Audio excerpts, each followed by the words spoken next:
네, 반갑습니다. 학생 여러분. 정치학의 이해 동영상 수업을 시작하도록 하겠습니다. 이번 주는 사실상 여러분들 정치학의 이해 이 본 수업의 마지막 주 영상 수업이 될 것입니다.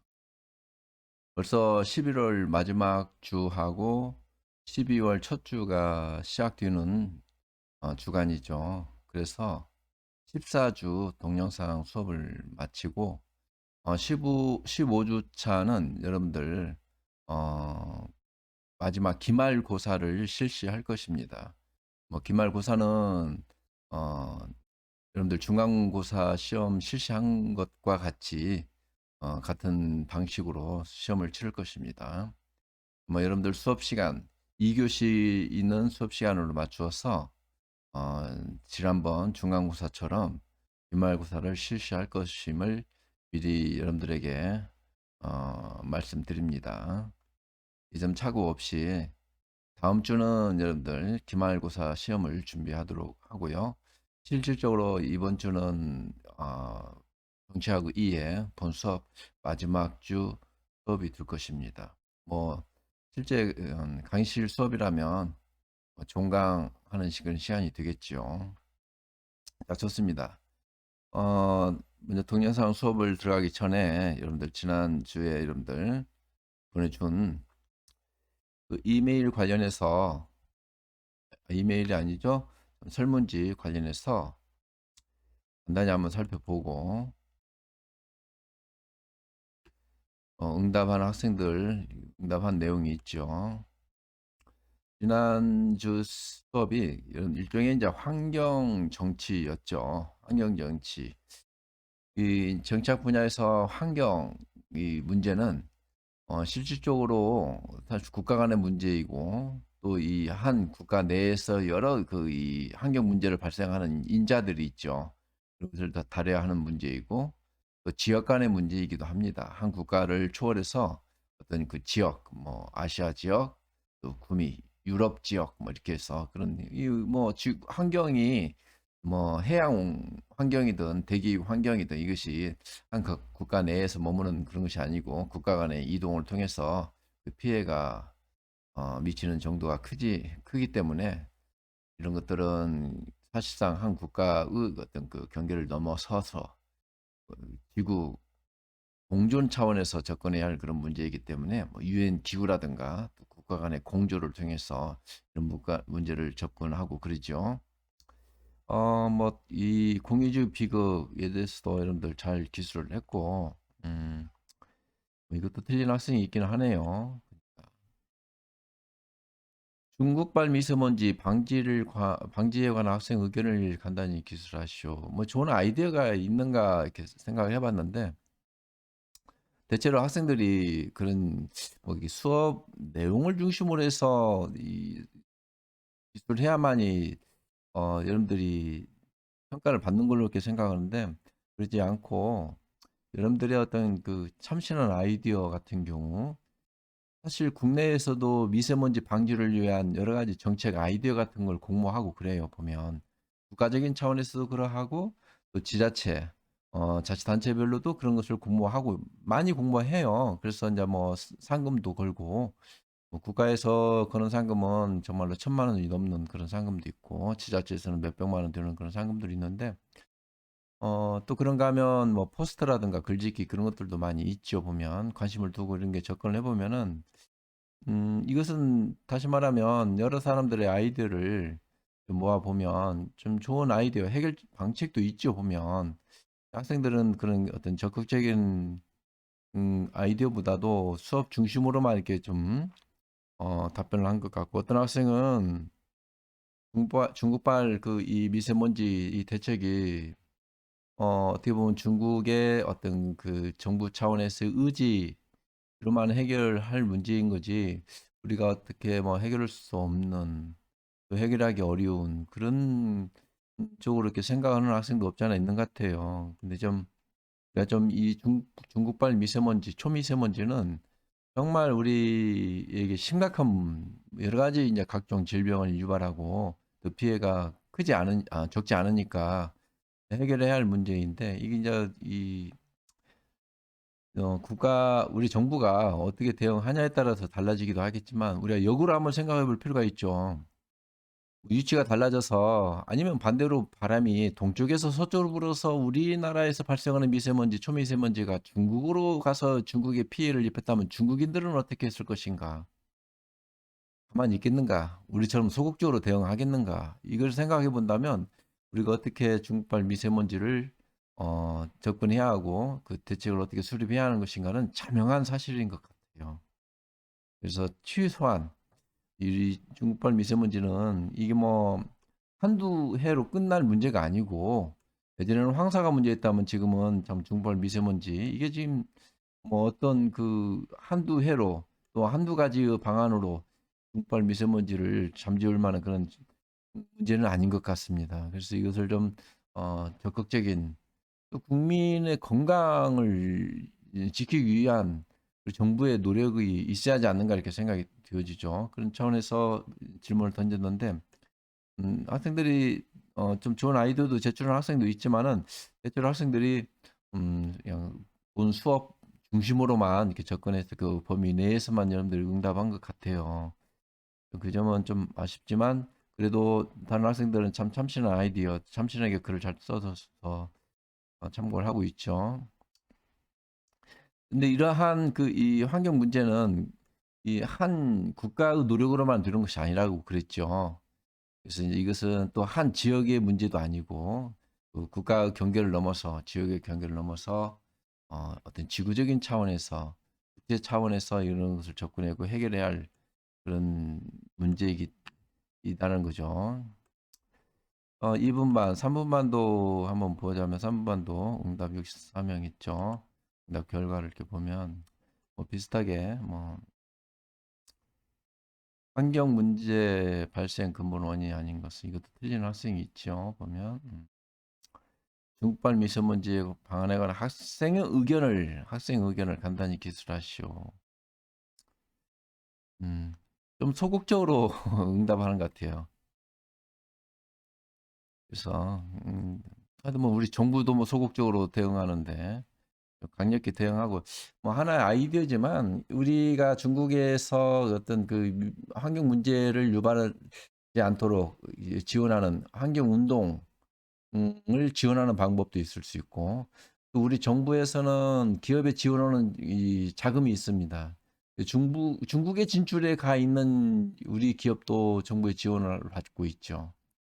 그래서 그런 기업들에게 어떤 그 인센티브를 뭐 친환경적 미세먼지를 발생하지 않는 그런 기업을 유지한다면 좀 인센티브를 주거나 아니면 중국에서 이 미세먼지를 많이 발생시키는 그 공장들이 있죠. 기업들. 그런 그 기업이나 공장들의 상품을 뭐 국제 공조를 통해서 좀 상품 구매를 저지한다든지 최소한 뭐 우리 국내 유입하는 그런 정도는 좀 자제를 시키든지 또는 이렇게 뭐 제재를 가하든지 이런 방법은 있을 수 있죠 보면 당신네 회사에서 미세먼지를 많이 발생하는 그런 공장 제품들, 기업 제품들 우리 구매하지 않겠다.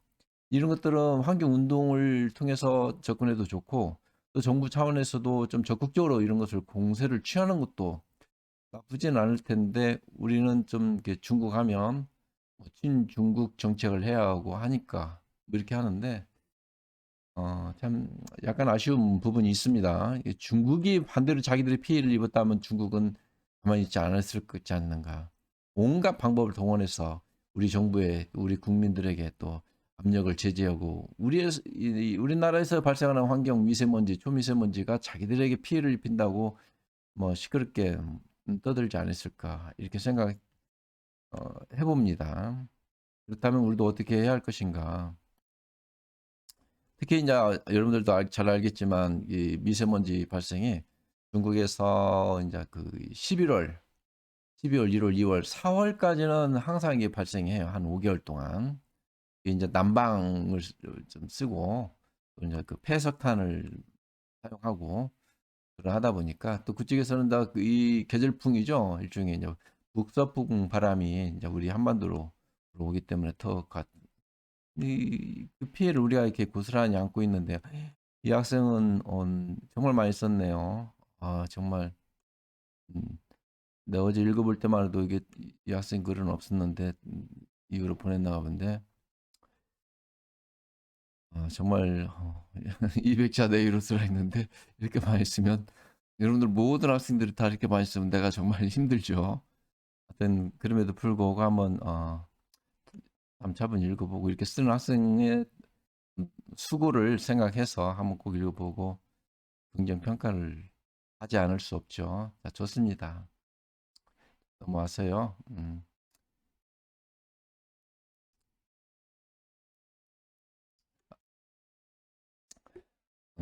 학생들은 글쎄요, 어떤 생각을 가질까요? 뭐 내 수업 말고라도 다른 수업을 많이 받을 텐데, 다른 수업에도 교수들이 이런 과제며, 뭐 Q&A, 묻고 답하는 그런 것들을 이렇게 교수들 많이 하죠. 근데 좀 이런 문제들을 접근할 때는 어떤 학생은 200자가 넘었는데 어떻게 하나요? 하면서 문자를 나한테 보내요. 그것은 너무 좀 학생이 소심한 기우에 지나지 않을까. 하여튼 이런 것들은 좀 공격적으로, 적극적으로 성적에 반영되는 것이라면 좀 열심히 하는 그런 노력을 보이는 것은 정말 나쁘지 않아요. 이것은 내 수업만이 아니고 아마 다른 교수 수업도 아마 비슷하지 않을까. 200제라고 했으니까 꼭 200제를 넘기면 안 된다? 그런 원칙은 아닐 거예요. 좀 더 적극적으로 그래서 뭐라고 그 학생들이 과제를 수행한다면 그것을 부정적으로 안 좋게 생각하는 교수는 결코 없다라는 말씀을 여러분들에게 전하고 싶습니다. 자, 좋습니다. 자, 오늘은 마지막 주 수업입니다. 오늘 마지막 주 하고 다음 주는 시험 본다고 그랬죠. 여러분들 시험 보는 것을 문자나 이메일로도 여러분들 고지를 할 것이고 시험을 준비해 주기 바랍니다. 오늘 제14장 사이버 정치에서 정치하기 일종의 이제 사이버 정치죠. 우리는 사이버 정치 또는 디지털 정치, 또 인터넷 정치, 온라인 정치 뭐 이렇게 예전에는 좀 여러 용어를 써서 사용을 했었습니다. 근데 뭐 이게 이제 사이버는 가상 공간이니까 일종의 이제 이런 공간에서 이루어지는 정치 활동이라고 이제 이해를 하면 되겠는데 이 교재에서 이 말하고 있는 교재 내용이 글쎄 이게 전부라고 생각하지는 않겠죠, 여러분들. 그래서 사실은 사이버 정치와 관련해서도 사실은 정치학에서 일종의 하나의 커리큘럼. 그러니까 이 사이버 정치는 전자정부도 있고 또 SNS 또 정치 활동도 있고 사이버 정치 자체가 인터넷 정치, 사이버 정치, 디지털 정치, 온라인 정치 여러 용어들을 사용하고 있죠. 자, 좋습니다. 먼저 하다가 내가 좀 소개할 부분들이 좀 있는데 그 다른 교재를 통해서 여러분들 사이버 정치, 인터넷 정치가 어, 이 교재에서는 이게 좀 약간 좀 산만하게 좀 이렇게 기술하고 있어서 여러분들이 어디서 어디까지가 사이버 정치로 어, 기술하는 것인가 좀 헷갈릴 수도 있겠다는 생각이 들어져서 그걸 다른 교재를 통해서 간단히 소개하고 일단은 정리를 해서 이 정보화 사회, 디지털 사회를 개념을 좀 이해하고 그다음에 이제 사이버 정치, 디지털 정치에 대해서 좀 이해하고 전자정부, 그 전자정부에 대해서 좀 논의를 할 것이고 그다음에 SNS 여러분들 많이 하고 있죠. SNS에 대해서 좀 논의를 하고 나면 이번 주 강의는 맞춰질 거라 생각이 되어집니다. 먼저 한번 볼까요? 여기 보면 그 인터넷 혁명과 통신망의 잠재력. 이게 이제 사실은 이 인터넷이 우리나라에 들어와서 보급 확산되는 시기는 1990년도이죠. 90년대 초에는 여러분들 PC 통신, 뭐 천리안, 나우누리 뭐 이런 PC 통신을 통해서 일종의 정보통신망을 구축했다면 사실 이 전북대학교에 이 인터넷이 보급되는 시기가 1995년입니다. 1995년에 인터넷이 들어왔어요. 그때는 좀 신기하게 그지없었어요. 컴퓨터에게는 모뎀, 램이 아니고 직접 이 컴퓨터 인터넷망을 연결하면은 이 로딩이 되어서 인터넷을 접속할 수 있었죠. 그때는 뭐 바로 이렇게 접속이 되는 게 아니고 뭐 한 길게는 1분도 넘게 이게 로딩이 되고 그랬었는데 그래도 PC 통신보다는 월등히 좀 빨랐죠. 그러다 이제 98년도에 초고속 인터넷망을 설치를 했었죠. 그 이후로 이제 2000년 넘어오면서 어느 대학 같은 경우는 광고석 인터넷망도 구축하고 그랬는데 그러다가 이제 뭘로 이제 인터넷이 발전하게 되냐면은 이동 통신으로 선이 없는 무선 랜 연결하는 인터넷 통신망.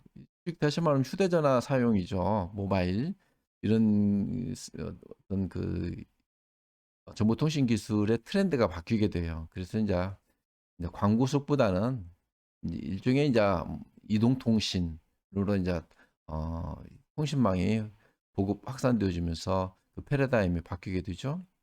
자, 좋습니다. 근데 이제 왜 이 인터넷 혁명과 통신망 잠재력이냐면 연들 그 인터넷을 연결망을 개발한 사람이 누군지는 알고 있습니까? 근데 이제 이 인터넷 통신망의 잠재력이라고 해서 아르파넷이라고 이렇게 써져 있죠. 보면 아르파넷이라고 있는데 이것은 미국에서 이 사실상 인터넷은 군사 어떤 그 정보를 이 교류하기 위해서 이 통신망을 구축하다가 인터넷을 구비하게 되어집니다. 사실 미국은 마치 일종의 이제 전쟁을 치를 때 사실 뭐 서로 통신망을 파괴하면 서로 교란이 이루어지는 거 아닙니까? 그래서 서로 이제 적군과 아군, 그 아군 간의 어떤 그 통신망을 구축하게 되는데 이 하나의 어떤 기지국이 파괴되면 전쟁이 폭격을 맞아서 파괴되면 연락이 되지 않지 않겠습니까? 이것을 방지하기 위해서 미국의 군사 정보를 담당하는 사람들은 하나의 기지국이 파괴되어도 자체적으로 어떤 그 연결망을 구축할 수 있어서 통신할 수 있다면 통신 교란이라든가 이런 걸 더 해방이 될 수 있지 않겠는가라고 해서 이제 그때 나오는 것이 아르파넷입니다. 그래서 이제 아르파넷은 기지국 없이 그냥 통신망 자체적으로 자체적으로 이제 서로 연결을 해주는 그런 망을 구축하는 거. 이게 이제 60년대, 70년대부터 이런 것을 국가 전략 차원에서 계획하고 이런 사업을 추진했던 것이죠. 이게 이제 사업적 실효성을 거치는 것이 80년대 후반에 있어 90년대. 그래서 이게 이제 결국은 인터넷으로 기술 발달이 되어지는 것이죠. 여기 보면 이제 디지털 방식의 사고라고 그러는데 우리가 사실 인터넷 쓰는 것들, 컴퓨터 쓰는 것들을 이 모든 것들은 뭡니까 일종의 그렇죠. 이진법이라고 하죠. 이렇게 우리가 이제 여기 보면 0101 이렇게 써져 있는데 우리가 이진법이라는 거 알죠? 보면 이진법이라는 것은 뭐하고 상통하냐면 우리가 이제 이런 그 컴퓨터 이 모뎀 이런 것들이 다 뭡니까? 반도체가 들어가는 거 아닙니까? 반도체가 뭡니까? 이 전기가 통했다 안 통했다 하는 것이 반도체 아닙니까? 전기가 통하면 전도체가 되고 전기가 안 통하는 것은 무도체겠죠. 그래서 이제 통했다 안 통했다 이런 것들은 통하면 1로 안 통하면 0으로. 그래서 우리가 사실은 모든 음향 또는 뭐 이 이미지 파일, 동영상 파일, 텍스트 파일 뭐 이런 것들은 다 컴퓨터가 인식할 때는 이진법을 인식을 하는 거죠. 010으로 0101로 인식을 하는 거죠. 우리가 뭐 한글을 쳐도 컴퓨터 자체는 뭐 한글을 인식하는 것이 아니고 이진법으로 010. 그래서 모든 것을 이렇게 사칙 연산하듯이 0101로 처리하는 것이 일종의 디지털이다. 그래서 이제 디지털 사고 이게 이제 뭐 일주에 뭐 수십억 번씩 연산 작용을 하는 거 아닙니까? 이것은 애니메이션 화면전화 슬라이드 여기서 어떻게 한다면은 하나씩 한 사람씩 볼 수 있죠. 인터넷 발전과 사람 누군지 알겠죠, 여러분들? 그렇죠? 애플 컴퓨터를 창시한 스티븐 잡스죠. 그죠? 스티븐 잡스. 근데 1980년대 스티븐 잡스는 애플 컴퓨터 회사를 창시해서 그때만 하더라도 컴퓨터 하면은 상당히 컸었죠, 보면. 뭐 냉장고보다도 더 큰 그런 컴퓨터였는데 이제 퍼스널 컴퓨터라 해서 지금에 있는 컴퓨터 조그마한 몸체 있고 컴퓨터 화면이 있는 그런 컴퓨터에서 되게 히트를 쳤어요. 그때 이제 프로그램을 4층 연산으로 이렇게 프로그램을 작성해서 이제 구동을 하면은 컴퓨터 작동이 되고 그랬었죠. 게다가 이제 이 애플 컴퓨터가 잘 나가다가 나중에 이제 80년대, 90년대 와서는 사양길로 들어섰으면서 또 유기가 봉착했는데 스티븐 잡스는 이제 모바일 휴대전화 이걸로 통해서 다시 한번 재기를 하게 되는 스티븐 잡스죠. 이건 누구니까? 그렇죠. 여러분들 알고 있는 빌 게이츠죠. 빌 게이츠는 여러분들 컴퓨터 프로그램 이런 것을 잘 개발하고 그래서 마이크로소프트사를 창건하고 창사했다고 봐야겠죠. 그래서 뭐 돈을 많이 벌고 그러는 거 아닙니까? 보면 혹시 이 사람을 알고 있습니까? 이게 앞에 보면 Sir라고 있는데 이게 경이라는 호칭을 붙이는 거죠. 팀 버너즈-리라고 해서 이 버너즈-리는 사실은 여러분들 우리가 편히 쓸 수 있는 인터넷망 이게 그 HTTP 이것을 통해서 이 인터넷망 프로토콜을 개발한 그 월드 와이드 웹이라고 그러죠. 이것을 개발한 개발자이죠. 보면 그다음에 여기 또 계속 이어지는데 보면 누가 있을까요? 이렇게 페이스북의 마크 저커버크라든가 페이지라든가 구글 창시자 이런 사람들도 같이 있는데 여기 이전으로 들어가 보면은 여기 스티븐 잡스라든가 빌 게이츠라든가 팀 버너스-리라든가 이런 사람들은 공통점이 좀 있어요. 이 셋은 1955년생이에요. 셋 다. 그러니까 하면 또 IT 개발자들이고 또 돈을 많이 벌었는데 또 다른 점은 팀 버너즈-리는 이 인터넷 이 통신망을 개발하고 인터넷을 정말 상업적으로 하려고 하면 돈을 많이 벌겠다라는 생각을 했었습니다. 처음에는. 그러지 않겠습니까? 우리가 쉽게 쓰는 인터넷 이런 것을 마치 전기 쓰듯이 사용 용량에 따라서 또는 사용하는 시간에 따라서 이것을 이렇게 마이크로소프트사처럼 또는 구글처럼 이렇게 돈을 벌어들이기로 했다면은 아마 엄청난 돈을 벌지 않았을까.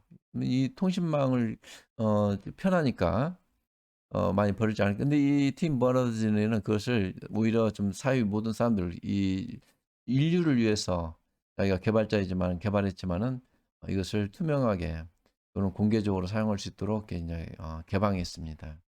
그래서 사실은 이 팀 버너즈-리는 영국 사람이에요. 그래서 영국 왕실로부터 자기 칭호를 받아요. 그래서 여기가 보면 서라고 이렇게 붙어 있는 거죠.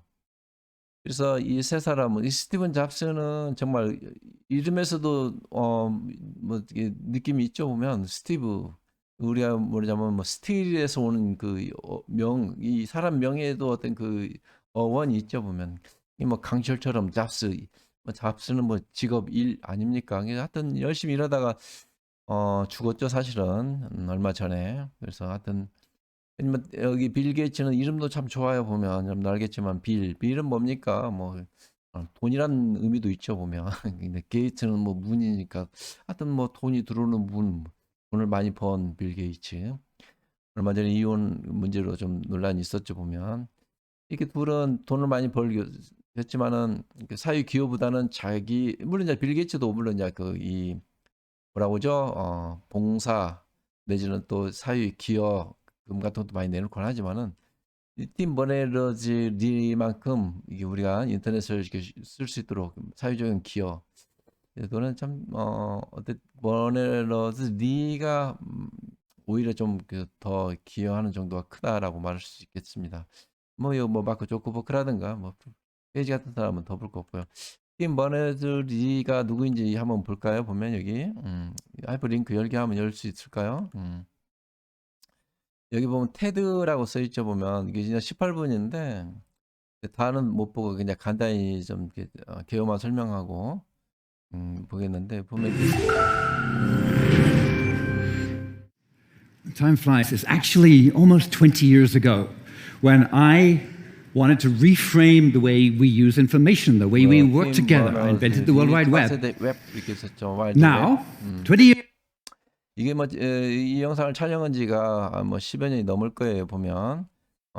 근데 이제 이거 뭐 18분 정도 그러죠. 근데 이제 이 여러분들 테드닷컴 알고 있죠? 테드는 이 모든 이 지구상에 있는 모든 어떤 그 이 나라 또는 어떤 그 공동체에게 이 자기의 어떤 그 이 테드라는 그 웹사이트를 개방하고, 그래서 누구라도 여기에다가 20분 이내에 보통 한 18분 정도 되죠. 18분 내외의 영상을 여기다 게시해서 사회적 공론을 일으키고 사회적 혁명을 일으키자는 주의에 보면.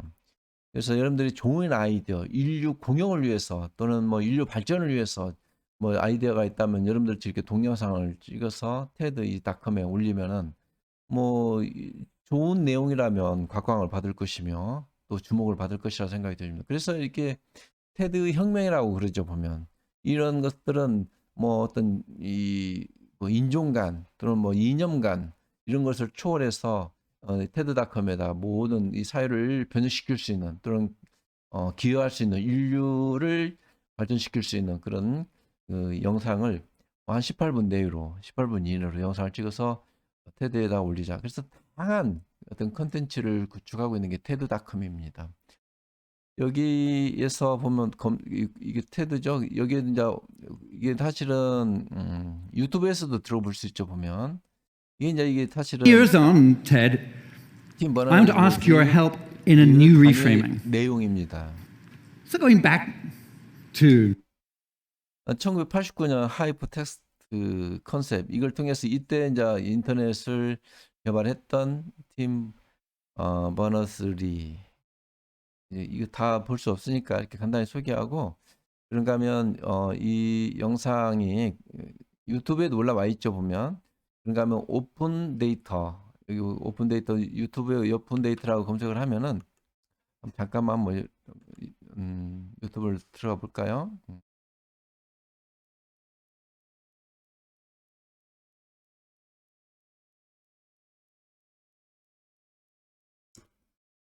팀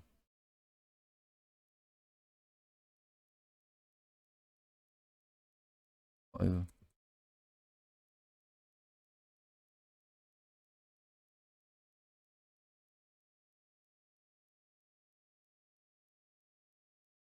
리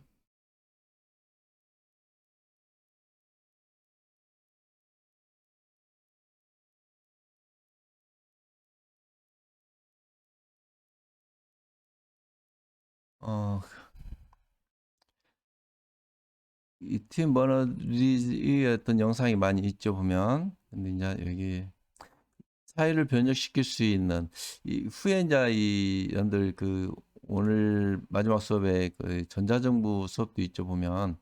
관련해서 이 영상을 한번 보여줬으면 좋겠는데 내가 오늘 수업을 할 내용이 좀 많아요. 그래서 이제 여기 보면 여기 뭐 오픈 데이터 월드 와이드 웹 있는데 이게 한 5분 정도 영상인데 이 세계 모든 유튜브 광고는 구글에서 구매 가능성이 높은 고객을 특정할 수 있습니다. 소영 씨는 구글에서 최신 유행 매니큐어를 검색합니다. 소영 씨가 유튜브를 볼 때 구매 버너스-리는 주장을 해요.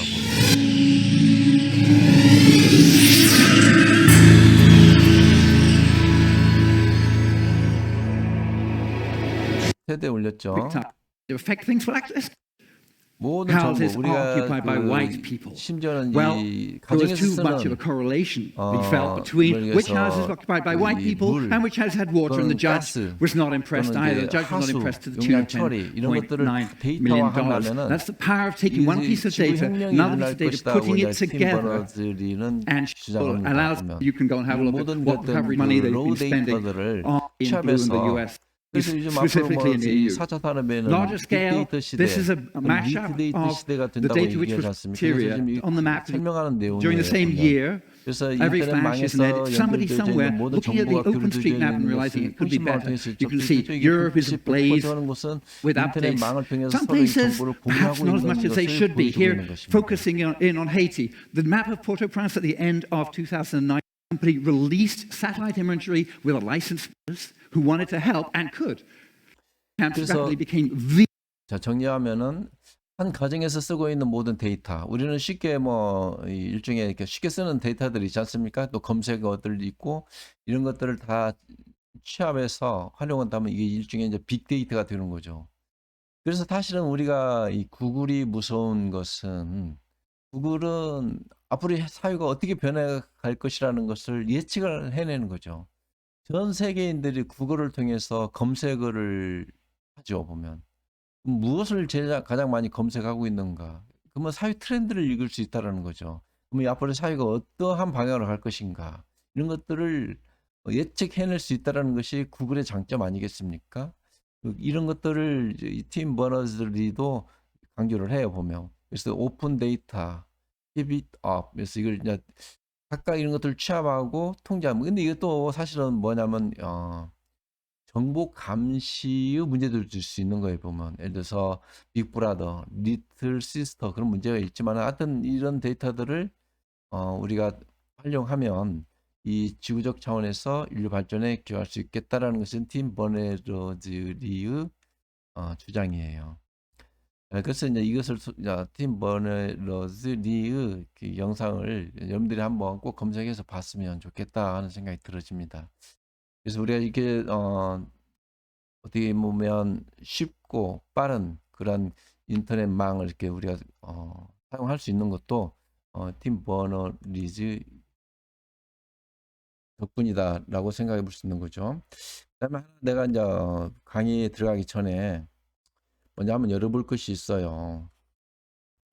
교재를 먼저 읽어본 학생 같은 경우는 이 사이버 정치가 어디에서 어디까지가 사이버 정치인가 좀 혼란스러워할 수도 있겠는데 보죠. 여기 열려 있죠.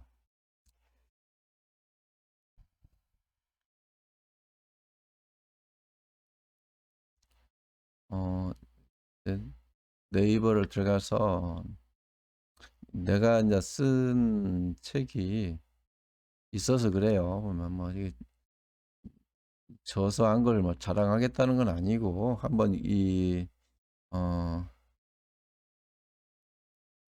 쉽게 여러분들에게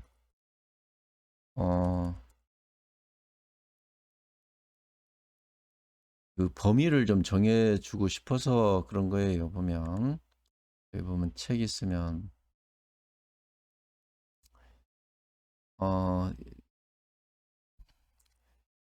그게 볼 거예요. 전자정부와 유 패러다임, 디지털 정치론.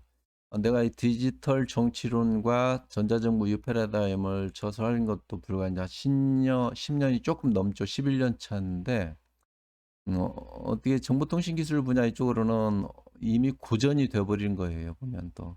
근데 여러분들이 보고 있는 이 교재 있죠. 교재를 언제 저서했는가를 봤더니 2002년도 정도쯤에 이렇게 저서를 했고, 그걸 하다 보니까 교재에서 소개하고 있는 여러분들 한 영화 있죠. 영화 네트라는 영화를 이렇게 해서 좀 했는데, 이것은 우리가 뭐 사이버 영화 또는 뭐 디지털 영화 또는 이렇게 4차 산업에 관련해서 여러 가지 인공지능 관련 어떤 영화 이런 소재들이 많은데, 영화 네트 이 영화도 1995년도에 제작한 영화예요. 그러다 보니까 플로피 디스켓이 나오고 그러는데 또 글쎄 이 수업하는 내용과 좀 동떨어져 있는 느낌이 좀 없지 않아 있는데, 간단히 한번 내가 여러분들 사이버 정치의 경계가 어디까지인가를 한번 소개하고 싶어서 그런 거예요.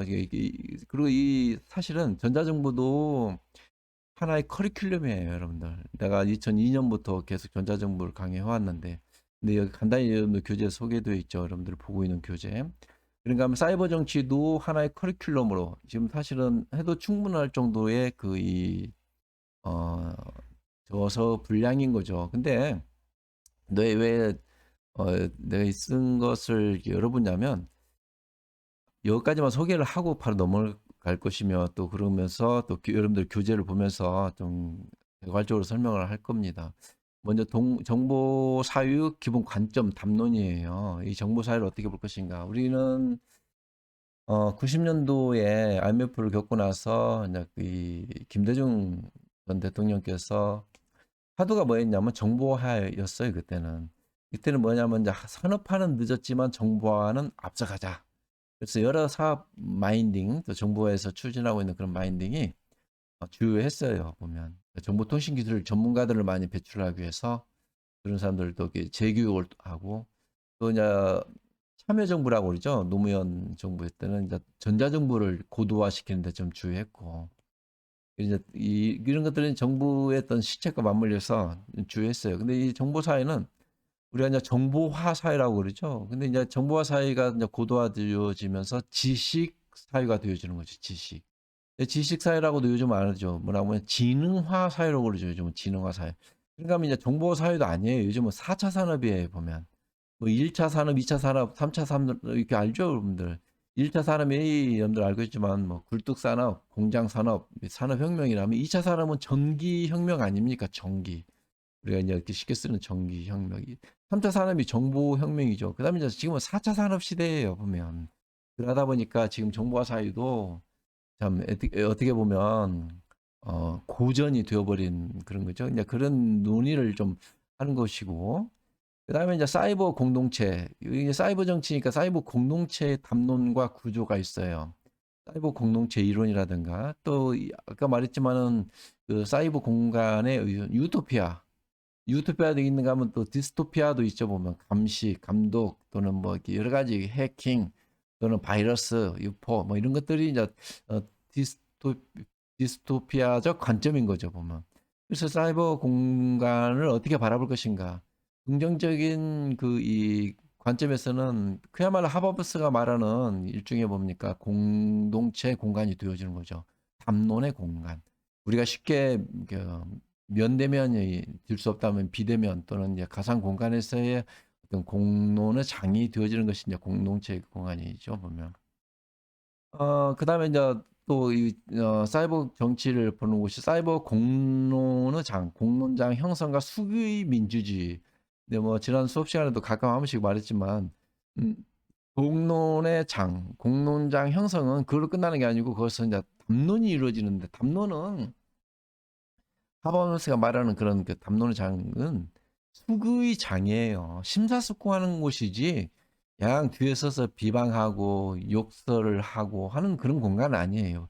우리는 이것이 좀 왜곡되어 있죠. 보면 뭐 인터넷 공간에서뿐만 아니라 뭐 SNS 공간도 많이 있죠. 보면 페이스북, 트위터 이런 데 들어가 보거나 인스타그램 들어가 보면 자기의 구미에 좀 맞으면 좀 달달한 글을 쓰지만 그렇지 않으면 그냥 여지없이 그냥 비방하고 그런 것들은 사실은 수기 민주주의 차원에서 본다면 결코 이것은 사이버 정치라고 말할 수 없는 것이죠, 보면. 그래서 이제 사이버 공간의 공론의 장, 수기 민주주의, 공공 영역, 공론장, 구조 변화, 대안적 공론장, 사이버 공간 이게 또 하나의 영역인 거예요. 그다음에 이제 또 보는 것이 온라인 정치, 디지털 정치 참여죠. 온라인 정치는 무엇이 온라인 정치인지, 온라인 정치는 또 뭐와 관련이 있냐면은 미디어와 관련이 있어요. 또 미디어는 또 뉴 미디어라고 그러죠. SNS라고 할 수 있는 소셜 미디어라고도 말하는 또는 SNS는 뭡니까? 소셜 네트워크 시스템 이렇게 해서 SNS라고도 하는 이 온라인 정치, 디지털 정치 참여. 지난 시간에 여성 참여도 있었지만 이제 이 온라인을 통해서 정치 참여는 온라인 여론 형성 과정 구조 이건 한번 살펴볼 거예요. 그다음 온라인 정치 여론 형성 경험적 연구 또는 1인 미디어 또는 정치적 쟁점과 공론 형성 온라인 포털 온라인 이슈 표출 여론 다변화 뭐 이런 것들 그래서 우리가 이제 사이버 정치라 하지만 또 세분해 보면 온라인 정치도 한번 볼 수 있고 그런가 하면 또 디지털 군중이라고 그러죠. 레인골드라든가 이런 이 정치학자들은 이 현명한 군중이라고 봅니다. 디지털 군중, 스마트 몹이라고 그러죠. 보면 그래서 이제 이 디지털을 사용하는 일반 그 이 개인들은 이성을 갖춘 그런 이성을 갖춘 개인이라고 주장하면서 스마트, 영리한 대중, 영리한 군중이라고 이렇게 말하죠. 그래서 디지털 군중 정치 참여 동학과 한계, 그 디지털 군중 정치 참여, 그 경험적 연구, 이론적 접근, 그 현명한 군중 모바일 미디어 참여 유형 이렇게 이제 보는 거예요 보면. 그러니까 여러분들 교재에서 보는 범위에서는 좀 더 세분해 볼 수 있는 거죠. 이제 이따 교재도 한번 살펴볼 거예요. 그래서 우리가 디지털 군중이란 개념 정의를 어떻게 내릴 것이냐, 또 정확히 명료하게 한번 보는 거죠. 그러니까 뭐 모바일이죠. 보면 모바일은 여러분들 휴대전화죠. 이렇게 지금은 이제 스마트폰이라고 말이죠. 이제 스마트폰이 이제 대세인데, 모바일 미디어와 정치 참여 유형 변화. 또 모바일은 모바일 사용 기기의 특성이 있어요. 보면 또 모바일 개념 구분, 모바일 커뮤니케이션 특성도 있고, 또 시공간의 영역, 또 시공간을 초월하는 또 모바일 미디어의 어떤 정치 과정, 또 커뮤니케이션 기능과 구조, 이렇게 이제 보는 거예요. 그다음에 모바일 정치 참여, 정치 구조, 정치 개혁. 그다음에 또 이제 이 사이버 정치하면 또 들어오는 것이 전자투표죠. 전자투표와 전자정부. 특히 이 인터넷 투표, 전자투표, 인터넷 투표와 전자투표는 이제 좀 개념상 차이도 있지만 달라요, 사실은. 근데 이제 우리가 쉽게 말하면 인터넷을 이용해서 전자투표하는 거죠. 사실 여러분들 내 구글 그 이 설문지를 통해서 여러분들에게 출석 및 수업 태도를 측정하는 것도 일종의 이제 뭐 전자투표를 실시하는 방안일 수도 있죠. 보면 궁금한 것들 여러분들이 직접 이렇게 물어볼 수 있는 이런 것들을 여러분들에게 모르지 않고 페이스북 가입자들에게 여러분들 구글 설문지를 한번 이렇게 내가 작성해서 페이스북 이용자들, 트위터 이용자들에게 그들의 성향을 물어보면 일종의 뭡니까? 설문을 해보는 거죠. 보면 그들의 의향을 물어볼 수도 있고, 또 근데 이 전자투표는 좀 뭐가 다르냐면 직접 투표하는 건데, 이걸 일종의 뭐 대학에서 많이 하고 있어요. 어느 대학 같은 데는 총학생 선거 같은 경우에 전자투표도 하기도 하죠.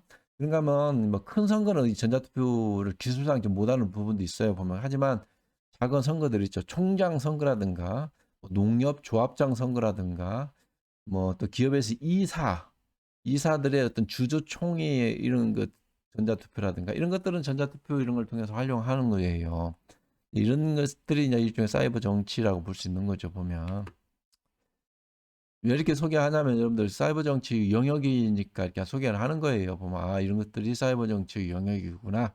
그래서 여러분들 교재에서 한정하지 않고, 그런가 하면 이제 디지털 정당과 홈페이지, 또 이거 홈페이지 게시판 운영 실태 상황, 이런 것들을 이제 보는 것이죠. 보면 정당 홈페이지 운영, 홈페이지는 어떻게 운영되고 있는가, 이런 걸 통해서 정치 유형을 분석하는 것. 정당별 홈페이지 운영, 정당 홈페이지 게시판에 얼마나만큼의 참여하고 누가 남아서 글을 올리고 조회 횟수는 얼마나 되고, 이런 걸 이제 통계 내보는 거죠. 과거 같으면 여러분들 그 다음 아고라 있죠. 그런 데 같은데 뭐 노짱 토론장 같은 경우 이런 거 있다가 한번 그 정치 웹진 같은 경우가 있어요. 이런 것들을 들어가서 그들에서 어떤 사이버 정치, 즉 어떻게 글을 올리고 또 내리받게 하고 여기저기 글을 퍼다 옮기고 하는 거를 이렇게 보는 것들이 정치, 사이버 정치 영역이다. 그다음에 이제 구장은 지방자치단체 전자정부 구현, 이게 전자정부라고 말할 수 있는 것이 그냥 넘어가고요. 그다음에 뭐 디지털 문화와 유비쿼터스, 뭐 10장 디지털 군중 시민성, 시티즌십이라고 그러죠. 시민성 부재, 또 시민정신, 시민의식이라고 하죠. 보면 이런 것이 왜 디지털 군중 시민의식이 필요한가. 그런가 하면 사실은 디지털 공간에서의 어떤 시민의식은 사실 부재한 건 사실이에요. 또 정보 문화와 유거버넌스 패러다임, 그다음에 뭐 유비쿼터스 IT 기술 정치 환경 변화, 이렇게 논의하는 것이 사이버 정치의 영역이다. 그래서 이렇게 세분해 보면 내가 이제 그 사실은 이 저서를 통해서 대학 커리큘럼을 수업을 하는 내용들이죠. 이게 한 권의 교재 또는 한 커리큘럼의 내용을 이렇게 여러분들 제일 후반부에 사이버 정치로 이렇게 돼 있기 때문에 내가 좀 막막함이 좀 있어요. 책 한 권을 간단히 1시간에 수업을 정리해서 해야 하는 그런 문제도 있고, 또 여기 전자정부가 있죠. 보면 전자정부 간단히 개요 설명만 하고 넘어가 볼 거예요. 정부와 사회란 무엇인가, 전자정부, 전자민주주의 실현 가능성, 전자정부 구현과 행정개혁, 인터넷 통신망, 뭐 잠재력, 인터넷 개념, 인터넷 기술 기반, 정보 통신 기술반 속성 역할 뭐 이런 것들 있고 전자정부 추진 현황과 패러다임. 왜 전자정부를 실시하는 것인가? 정보기술, 전자정부 비전, 정보와 사회, 전자정부 패러다임 이렇게 국가정보화, 사업과 모바일 전자정부. 그다음 세계 각국의 전자정부 추진 과정이 있고 그냥 넘어가고 전자정부 추진 행정개혁. 전자정부를 왜 추진하는가? 고비용, 저효율의 행정 서비스를 저비용, 고효율의 행정 서비스로 바꾸자는 것이 전자정부의 기본 취지 목적입니다. 그래서 행정개혁을 하자는 거예요, 전자정부는. 그래서 이제 전자정부 구현의 당위성, 뭐 이론적 배경, 개념 논의, 추진 목적, 유상 역할 뭐 이렇게 다 있는 거죠. 그다음에 전자정부 행정개혁 논의, 그다음 국가정보화, 전략과 전자정부 법체계, 그다음에 전자정부 유형별 사업과 역기능, 모바일 전자정부. 이게 이제 인터넷 요즘은 학생 여러분들은 모바일 전자정부 서비스를 많이 경험하고 사용하고 있지 않습니까? 오히려 나보다도 여러분들이 더 잘하고 있어요, 보면. 이 모바일로 통해서 사실 이따 후스를 하겠지만 이 행정정보, 이 전자정부 서비스를 통해서 하는 것이 한 5천여 종의 어떤 그 행정정보 서비스를 전자정부를 통해서 대국민 서비스를 강화하자는 거 아닙니까? 이게 우리가 이 국민이 정부를 통해 서비스 받는 그 모든 직종이 한 5천여 된다고 그래요. 거기에는 이제 뭐 일종의 자동차, 그다음에 또는 이제 이 세금, 또는 어떤 보험, 또는 주민, 뭐 이런 것 5대 업종이라고 그러는데 서비스를 전자정부를 통해서 하는 것이죠. 뭐 11장, 12장 그래서 이게 마지막 편 13장까지 해서 유비쿼터스, IT 기술, 디지털 컨퍼런스 이 내용까지 14장 유비쿼터스, 코리아 기본교수 국가 전략. 이미 내가 이 책을 쓴 때가 지금으로 말하면 한 11년 전 정도인데 지금 생각해 보면 이미 고전이 됐어요, 보면. 그러한 정도인데 그만큼 세상이 빨리 변해가고 있죠. 지금은 이제 전자정부 뭐 또는 IT 기술이라기보다도 아마 4차 산업혁명, 4차 산업혁명 기술 트렌드 10가지라고 한다면은 뭐 여러분들 무엇인지 알고 있습니까? 뭐, 하여튼 이따 수업하면서 그건 좀 소개하도록 하고요. 자, 다시 이제 좀 본론으로 돌아와서 자, 이렇게 사이버 정치와 전자정부는 여러분들이 보고 있는 이 한 권의 책으로 지금 뒤에 제일 마지막 장에 있죠. 사이버 세상에서 정치하기. 이 범위가 아니다라는 것을 그래서 내가 여러분들에게 지금 정말 그 많은 내용들을 요약해서 설명해야 할 정도이죠. 보면 뭐 하여튼 해보겠습니다. 시간이 얼마만큼 됐나요? 그래서 내가 좀 마음이 좀 바빠지죠. 여러분들의 인터넷 혁명과 정치 지평 재편성. 요즘은 인터넷 통신망을 통해서 130여 개 국가, 이것도 이제 130여 개 국가를 넘어서겠죠. 보면 어떤 나라도 인터넷 통신망, 이제 정도의 차이는 있겠지만 통신망이 구비되어 있지 않은 나라는 없을 정도이니까요. 이 인터넷 혁명이라고 그러죠. 보면 이 통신망을. 그래서 이제 중국의 인권 운동, 보스니아 내전에 관한 정보, 전 세계에 생생하게 전달되어진 이게 사실은 1993년인가요? 이게 코소보 내전이 있을 때 하나의 일대 사건이 있었어요. 보면 내전이 있는데 이게 이제 폭격을 맞은 집에 이제 이 폭삭 주저앉는 그 집의 지하에서 초등학교 한 6학년 정도 되는 아이가 인터넷이 차단되지 않았나 봐요, 마침.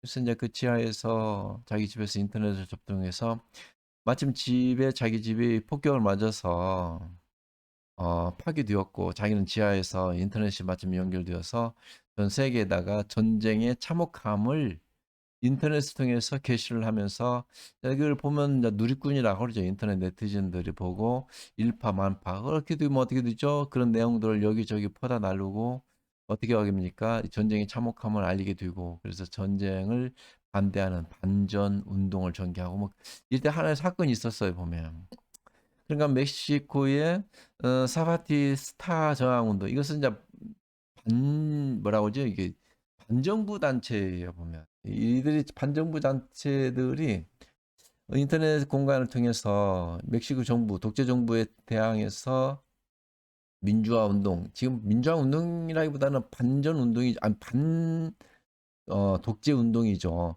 이런데 자기들을 한 아이디어를 내서 우리 이런 운동을 인터넷 공간을 통해서 세계 각지에 알리자라고 해서 이제 이 여기저기 또 그냥 글을 올리고 멕시코 정부에 대한 반독재, 독재 정부에 대한 반항 운동, 반독재 운동 이런 것을 알게 되어서 전 세계인들이 알게 되어지는 이것은 1989년 미국의 인권 운동도 하나의 여기에 맥을 같이 하는 거예요.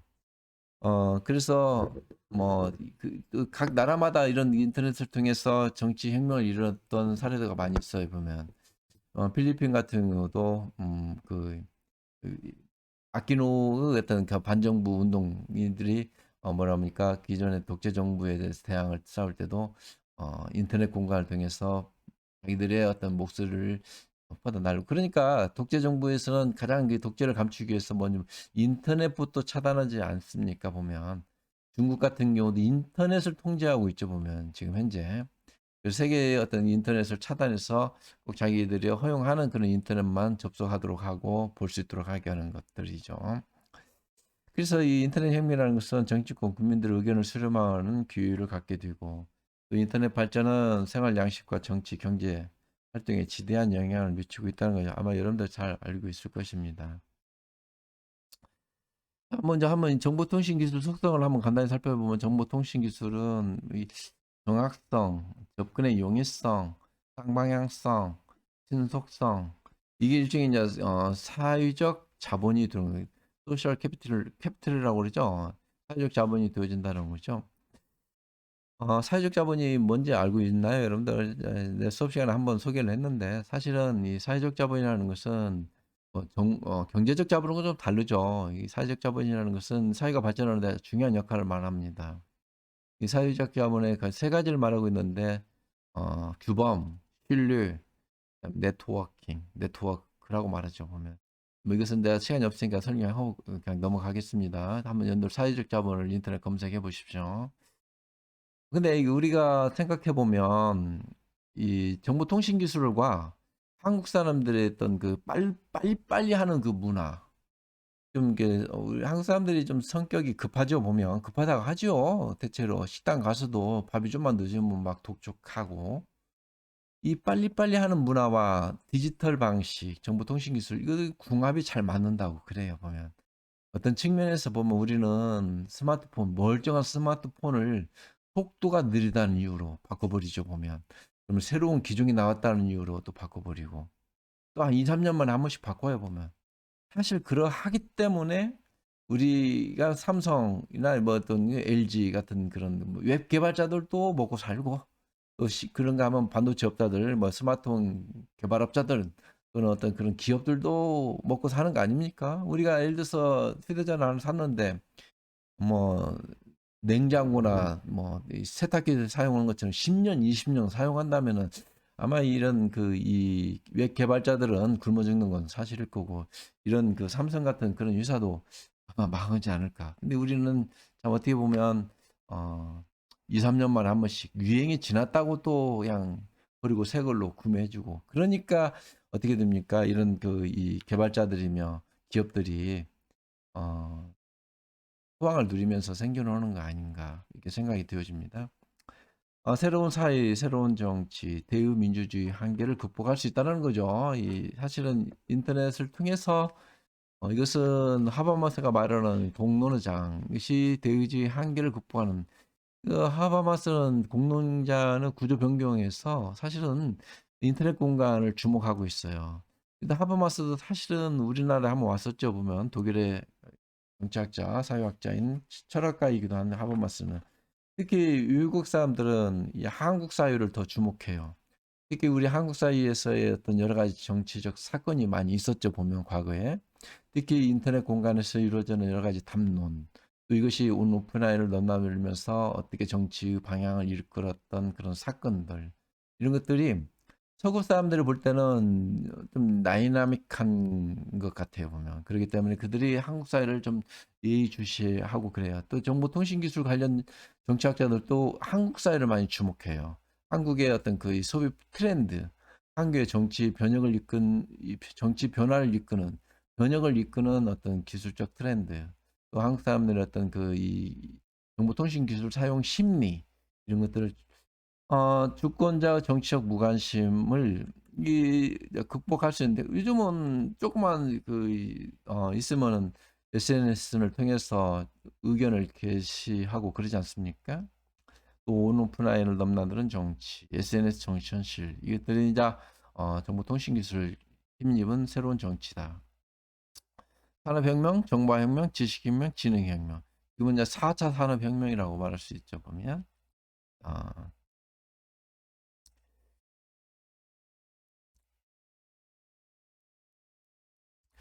아, 정보통신혁명과 생활변화. 삶의 모습이 많이 변했어요. 아마 여러분들은 이 변화된 모습 속에서 성장했죠, 보면. 어렸을 때부터 컴퓨터 앞에 있었고, 또 어렸을 때부터 뭐 스마트폰을 쥐고 살았으니까 이런 변화를 그렇게 막 큰 변화를 느끼지 못했을 거라는 생각도 해요. 아마 여러분들 중에도 뭐 하루가 다르게 뭐 웹 기술 이것들을 또 사용하다 보면 하루가 다르게 변화하고 있다는 걸 인지할 수 있을까요, 보면? 좋습니다. 정보 사회 삶의 모습 변화, 디지털 방식 저장, 범죄 첨단화, 정보 홍수, 정보의 불평등. 이것들 하나씩 논의해 볼 필요가 있는데 뭐 이 교재 내용은 아니니까 그냥 넘어가겠습니다. 우리가 이렇게 한번 설명해 볼까요?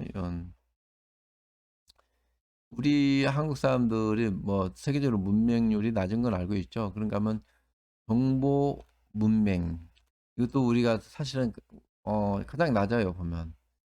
특히 나중에 이제 전자정부에서 한번 이제 전 세계적인 비교를 해보겠지만, 우리나라 전자정부는 굉장히 고도화되어 있어요. 세계 1, 2위를 다투고 있어요. 우리는 그 중심에 있기 때문에 그걸 피부로 느끼지 못하는데, 과거에 이런 일화가 있었어요. 2000년 초 넘을 때. 이 인터넷이 좀 속도가 느리는 경우도 좀 있어요. 가끔 보면 로딩이 되는 경우도 있고, 지금은 뭐 초고속 광고속 그러기 때문에. 그리고 지금은 사실 인터넷을 많이 쓰는 게 아니라 뭐라 그러죠? 모바일을 많이 쓰고 휴대전화를 많이 쓰죠. 그래서 이동 통신을 많이 사용하게 되는데 한국 사람들은 좀만 느리면 정말 이 통신사 망해요, 보면. 뭐 뭘로 바꾸고 KT로 바꾸고 또 뭔 회사가 있나요? 뭐 그러죠? 휴대전화도 마찬가지죠. 지금 뭐 5G 시대라고 그러죠. 보면 5G 시대. 이것은 뭐 0.00 0.0005초에 뭐 접속이 된다는 거니까 속도 전송. 얼마만큼 이게 동시에 일어나는 거죠. 1초도 0.1초도 빠른데 0.0000이 5개 정도 되니까 5초 만에 이게 현실과 직접적으로. 근데 이 5G 시대의 기술 트렌드로 말하자면 여러 가지 이 변화가 있는데 뭐 그건 이따 좀 후수를 하고요. 일종의 이제 그 당시만 하더라도 독일 같은 경우는 사람들이 대학 캠퍼스에도 인터넷을 한번 접속하기 위해서 학생들이 줄을 서 있을 정도라고 하는 거예요. 사실 학생 여러분들 대학 캠퍼스 가보면은 뭐 여러분들 단대 건물 앞에도 보면 다 컴퓨터를 쓸 수 있도록 돼 있죠. 뭐 복사도 할 수 있도록 돼 있고 뭐 프린트도 하고 거기에도 속도 뭐 느려서 여러분들 지장 있나 그러지 않죠. 근데 독일에서 그 당시만 하더라도 학생들이 줄 서서 인터넷 접속해서 자기 이메일이 뭐 들어왔는가 확인하고 또 이메일을 전송하기도 하고 뭐 하는 정도였다 하니까. 근데 이것을 우리나라 사람들이라면 우리나라 국민성을 참지 못하죠. 빨리빨리 하는 그런 문화에서. 이런 것들도 우리만의 갖고 있는 어떤 트렌드, 국민성이지 않는가. 실제로 글쎄요, 내가 10여 년 전에 러시아를 갔는데 한 1년 전 정도 되는가요? 인터넷 한번 다음 접속하는데 아이고 몇 분 더 걸립니다. 어떤 때는 잘 걸리면 한 3, 4분 만에 접속이 되고 그 당시에요, 지금. 안 되는 경우는 10분 걸려도 안 돼요, 보면.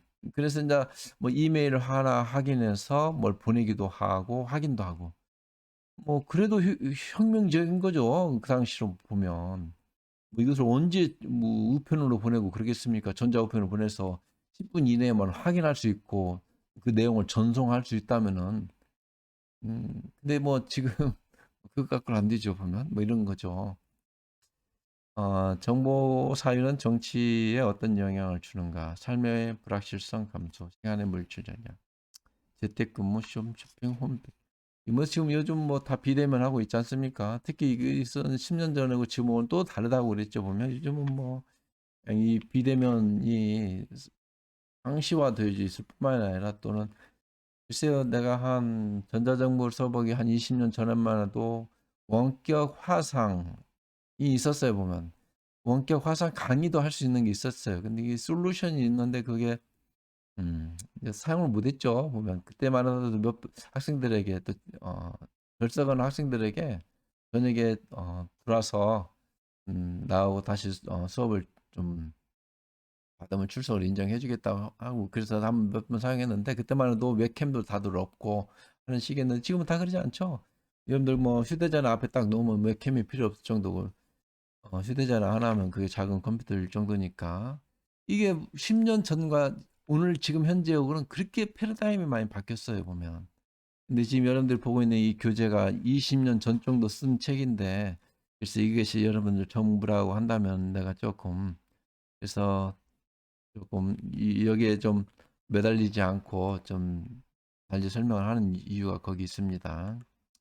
정보통신혁명 민주주의, 뭐 정부화 민주주의, 뭐 텔레데모크라시라고도 하고 테크노폴리틱스라고도 하고 뭐 또는 일렉트릭 데모크라시라고도 하는데 또 그런가 하면은 의사소통 기술 뭐 전달 특히 국민과 정책 결정권자 간의 정보 교류, 의견 전달, 소통 기구 심지어는 글쎄 한 10여 년 전만 하더라도 의정 활동을 하는 국회의원이 글쎄 그 이란 이라크 이 파병 논란이 있었죠. 참여정부 때. 한 10몇 년 좀 더 지났을 때죠. 그때 이제 국회에서 국회의원들이 찬성을 해야 할 것인지 반대를 해야 할 것인지.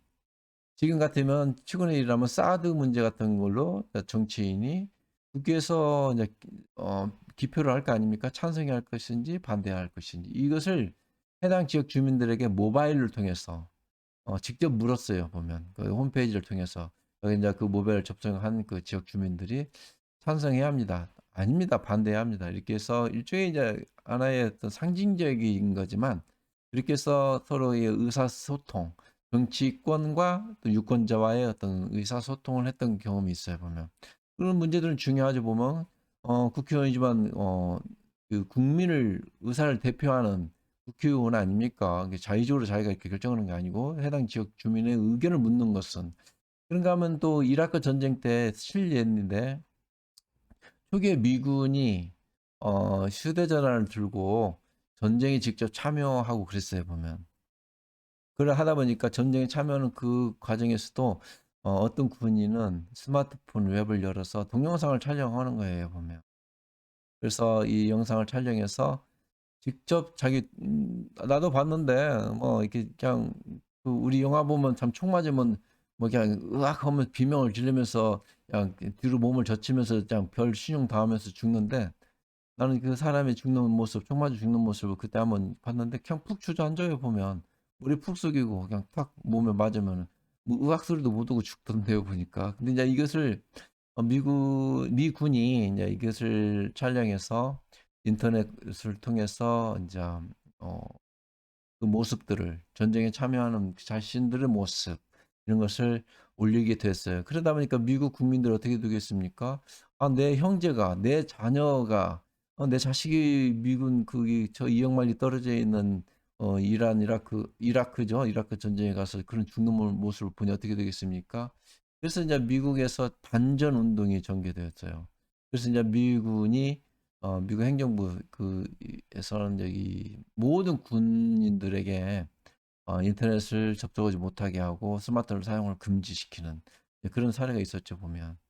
뭐 그런가 하면 그래서 반전 운동이 있었던 그런 사례와 또 지난번에도 한번 수업 시간에 그 이 민주화 운동 과정에서 그걸 소개했지만은 그때 이제 우리나라 같은 경우 특히 이제 우리나라 촛불 시위 뭐 한 두어 번 있었죠. 이명박 정부 때도 있었고 또 이 참여정부 때도 있었죠. 참여정부의 뭐 노무현 대통령 탄핵 문제, 이명박 정부의 어떤 수입소 문제, 광우병 사건이죠.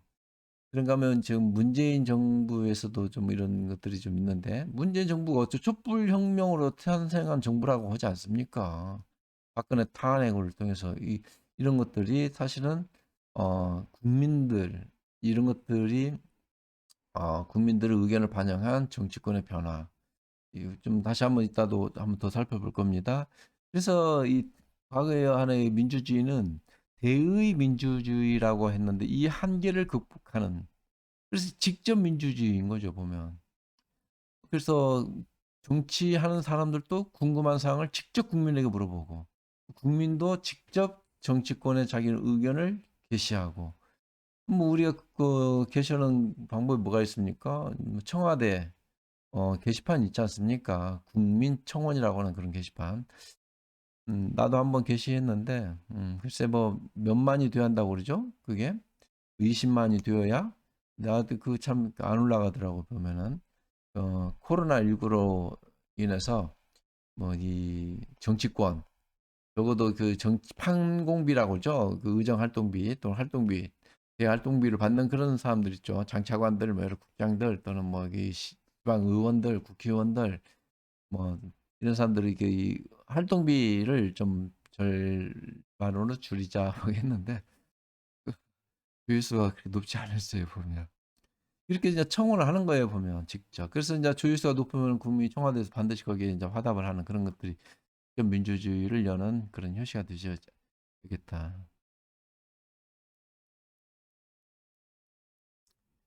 한번 볼까요? 전자민주주의 의사소통 기반, 뭐 전자투표도 있죠 보면 전자투표도 좀 세부적으로 들어가면 이게 잘 되어 있는 나라는 서유럽에서도 뭐 조그만 도시국가 정도 되는 나라들이 잘 하고 있어요 보면. 예를 들면 뭐 싱가포르 또는 뭐 또 유럽에서도 뭐 덴마크, 네덜란드 이런 나라들이 좀 잘 아일랜드 이런 나라 이 정보통신 기반이 잘 깔려 있죠. 사실은 우리나라도 그 어떤 보면 그 나라 영토가 작지 않습니까? 우리는 또 집결해서 살고 있죠 보면. 일단 뭐 도시에서 많이 있고 그런가 하면 또 도시에서 아파트를 많이 사용하고 있지 않습니까? 그러니까 뭐 아파트 이 동에 뭐 랜 하나 인터넷 랜이 하나 들어오면은 다 아파트마다 다 인터넷을 설비하는 거 아닙니까? 그리고 요즘 와이파이 같은 경우도 뭐 우리는 정말 잘 되어 있죠 보면. 근데 예를 들면 뭐 캐나다나 미국도 뭐 비슷하겠지만 뭐 오스트레일리아, 호주라고 그러죠. 이런 나라들은 여러분들 알고 있죠? 뭐 신문 배달을 뭘로 하고 있죠? 비행기를 하고 있지 않습니까? 신문 배달을 비행기 타고 신문 배달을 해서 그 지방에 떨어뜨리는 게 이제 워낙 영토가 뭐 광범위하고 광활하니까 그런데 이제 인터넷 설비를 다 완벽하게 구비하기에는 아마 좀 유연하지 않겠나. 영토가 큰 그런 나라들. 근데 이제 대체로 우리나라 같은 경우 대만, 싱가포르, 또 유럽은 덴마크, 아일랜드 뭐 이런 또 노르웨이, 스웨덴, 핀란드 이런 같이 좀 이렇게 뭐랄까 나라의 또 규모나 인구가 그렇게 많지 않은 그런 나라들이 어떤 뭐 통신 기술 이런 것들이 잘 설비되어 있고 그런 나라들이 또 전자투표 같은 걸 많이 실시를 해요. 스위스 같은 나라든가. 근데 이 전자투표가 우리도 정당에서 후보자 선출 같은 전자투표를 많이 과거에 했었어요 보면. 근데 이것을 대통령 선거라든가 국회의원 선거라든가 뭐 이런 것을 하지 못하는 이유는 좀 불신이 좀 있고 조작 가능성이 있고 뭐 이런 것들이 있어요. 이것들 이제 좀 세부적으로 보면 이제 좀 구체적으로 볼 수 있는데 그 정도만 하고 넘어가요. 익명성과 정보 제공, 뭐 정보의 정확성. 하도 요즘은 뭐 인터넷 공간에서 아마 우리가 이제 이 트럼프 행정부에서 트럼프가 이제 선거운동에서 가짜 뉴스라는 용어를 처음 이렇게 쓴 뒤로부터 우리도 이제 인터넷 공간에서 나오는 모든 정보들을 막 가짜 뉴스, 유튜브에서 되어지는 것들도 뭐 가짜 뭐 뉴스 뭐 그렇게 말하는데 내가 그런가 하면 또 우리 미디어 정치, 언론 정치 이런 것들도 보면 관련해서 이것도 내가 2007년도인가 하나의 저서를 했는데 우리 언론 기반 이 참 구조적으로 문제가 많아요. 보면 이 글쎄요 뭐 얼마 전에 죽은 전두환 전 대통령이라고 해도 되고 요즘은 뭐 언론에서는 전두환 씨 또 뭐 거기에 뭐 사람 뭐 전두환 막 이렇게 용어도 하는데 사실 전두환 정권 때 어땠습니까? 언론은 그 전두환 정권이 정말로 파수꾼이 되고 워치독이 돼야 하는데 지금 어떤 언더독이 되어갖고 언더독이 뭔지 알죠, 여러분들? 참 이게 참 이 권력의 아부하는 그런 그때는 뭐 정말 전두환 대통령 뭐 하면서 그냥 친송하는 언론들이 있었어요. 근데 또 바로 돌아서서 전두환 뭐 하면서 또 이렇게 비방하는 언론, 우리나라 언론 정말 문제가 많아요. 뭐 그것은 내가 미디어 정치를 통해서도 또 그것도 하나의 강자인데 이 정말 그 우리 언론 그런 것들은 워낙 많으니까 여기서 잘 내 입에 담기도 좀 어려운 지경입니다. 뭐 가짜 뉴스, 익명성 정보, 특히 익명성과 관련해서도 이것도 참 과거에 우리 정부에서는 그 이제 이명박 정부, 박근혜 정부 이때 정도 논란이 있었는데 인터넷 공간에서 글을 게시하는 걸 실명제하자라는 논란이 있었어요. 왜냐하면 가짜 뉴스, 비방하는 뉴스 워낙 또 이게 이 인터넷 공간에서의 이 수기의 담론의 장이 되어야 하는데 그러지 않고 이건 여러분들에게 물어볼 수도 있어요. 학생 여러분들에게 좀 뭐냐면 인터넷 공간이 정말로 우리가 좀 심사숙고할 수 있는 그런 공론의 장인지 아니면 누구는 이제 혹자는 이렇게 표현돼요. 감정을 배설하는 배설의 공간인지 나는 이것을 공갈의 장이라고도 뭐 내가 저서를 통해서도 이렇게 좀 표현을 하는데 정말 좀 근데 이제 그 인터넷 공간에 장의 특성이 있어요. 거기서 뭐냐 어떤 특성이 있냐면 자기들끼리 어떤 그 확증 편향을 강화시키는 공간이기도 하고 확증 편향이 뭔지 알죠, 여러분들? 뜻이 맞는 사람들끼리 똘똘 뭉쳐서 자기들끼리 어떤 감정을 소유하는 그게 이제 확증 편향 심리라고 하죠, 극보로. 그런가 하면 또 막 공갈의 장이 드는 거예요. 뭐 그냥 누가 좀 뜻이 맞지 않는 그런 글이 올라오면은 막 성토의 장이 되어버리는. 그 사람을 그냥 뭐라고 그러죠? 뭐 인격적으로 매도해버리고 또 뿐만 아니라 그 사람을 아예 뭐라고 그래요? 사생활을 파헤치고 그 사람이 어떤 뭐라 그러지? 경력 캐리어를 다 뭐라고 그러지? 네티즌 뭐라고 그래? 수사대가 뭐 나서서 뭐 그 사람들 또 다 뭐 사생활을 파헤치는 이런 것들이 과연 바람직한 것인지 그런가 하면 뭐 이 정치학 용어로서 커뮤니케이션 이론에서 강화 이론이나 동원 이론이다 이렇게도 주장하는데 동원 이론이라는 것은 열린 공간이다라고 이렇게 보는 거죠. 다양한 그 사람들이 서로 모여서 다양한 의견을 개진하는 그런 것은 동원 이론 차원에서 바라보는 것이고 강화 이론이라는 것은 그렇지 않다. 결국은 그들의 구조를 면면히 들여다보면 자기들끼리 뜻이 맞는 사람들끼리 이따 한번 그 이 랭키닷컴 이런 데 들어가 보면 그런 사람 볼 수 있는데 결국은 노짱 토론이라든가 뭐 이게 동프라이즈 서프라이즈 그런 정치 웹진들이 많이 있었어요 보면 이런 데 들어가 보면은 그냥 그 자기들끼리 그냥 비슷한 의견들을 갖고 그들끼리 아까 말했지만 확증 편향을 강화시키는 그런 어떤 강화 이론을 강화시키는 즉 다시 말하면 강화 이론 차원에서 확증 편향을 강화시키는 그런 공간이다라고 이제 보는 입장도 있어요 보면 어느 입장에 볼 것인가는 여러분들 좀 이론적으로 들여다 볼 필요가 있는데 다 내가 설명을 하지 못하는 그런 부분이 좀 있네요. 전자민주주의 이상, 대의민주주의 보완, 또 정치 참여 확산. 대의민주주의 보완이라는 건 뭔지 알겠죠? 이 인터넷을 통해서 우리가 직접 정치에 참여하고 정치인들도 직접 인터넷을 통해서 자기들의 그 이 지역 주민의 의견도 듣고 국민의 의견을 청취할 수 있는 그런 것이 이제 직접 민주주의인 거죠. 대의민주주의 대안이라는 거죠. 정치 참여 확산, 정치 의사결정에 참여, 준직접 민주주의 원칙, 결정권은 분산. 여러분들 혹시 이걸 알고 있나요? 이 정보의 과부하. 그다음에 의사결정, 결정장애라고도 그죠? 보면 이 너무 정보가 많아 쏟아지는 정보들. 그러다 보니까 물론 정보 분석 능력도 있어야 하고 해동력도 있어야죠 보면. 그런가 하면 뭐가 있냐면은 사실은 인터넷 공간에서 모든 정보들이 너무 이렇게 쏟아지다 보니까 어떤 이 정부의 과부하 속에서 어떤 의사결정을 하는데 의사결정의 피곤이라고 할까요? 이런 것들이 좀 이게 그 폐해로 와요, 보면. 그러니까 이 정보가 너무 이렇게 오픈되어 있고 정보가 많이 이 자기서 꼭 반드시 좋은 것 같지는 않아요, 보면. 그런가 하면 너무 사람들이 글쎄요, 인터넷을 통해서 얻어지는 정보들이 여러분들 어때요? 좀 가볍고 펀하고 가볍고 그냥 그런 정보들이 주로 있지, 좀 뭔가 철학적이고 좀 정말로 좀 이렇게 심사숙고할 문제들은 정말 페이퍼백 이런 책을 통해서 또는 사람마다 좀 특성이 좀 다를 수 있겠지만 뭐 예를 들면 이런 거죠. 중고등학교 때 학습 능력이 각자 아이패드 하나씩 갖고 전자책 뭘 다 통해서 공부하는 것이 더 낫냐? 아니면 페이퍼백이라고 그죠? 이게 교과서를 통해서 정말로 좀 수학 문제도 풀고 영어 공부도 좀 하고 역사 공부도 하고 하는 것이 낫는가? 이것은 여러분들에게도 직접 해당이 되는 문제이겠죠. 뭐 어디 뭐 90 했었는 거 공무원 시험 합격하는데 어떤 방법이 좀 나은가 모르겠어요.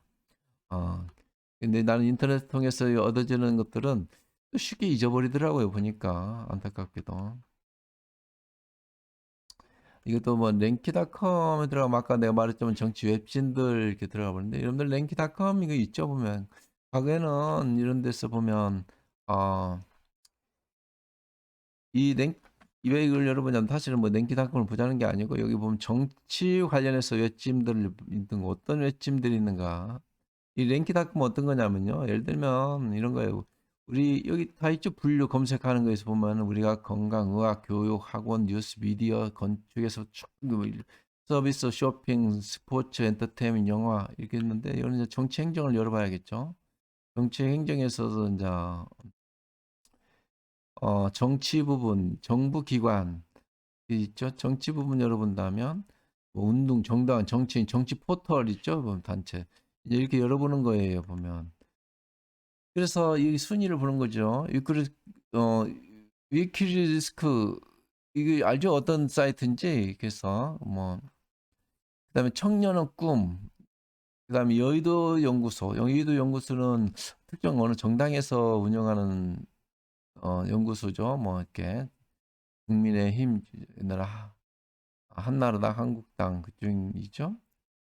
노무현 재단 역시 노무현 재단은 어디인지 알겠죠, 여러분들.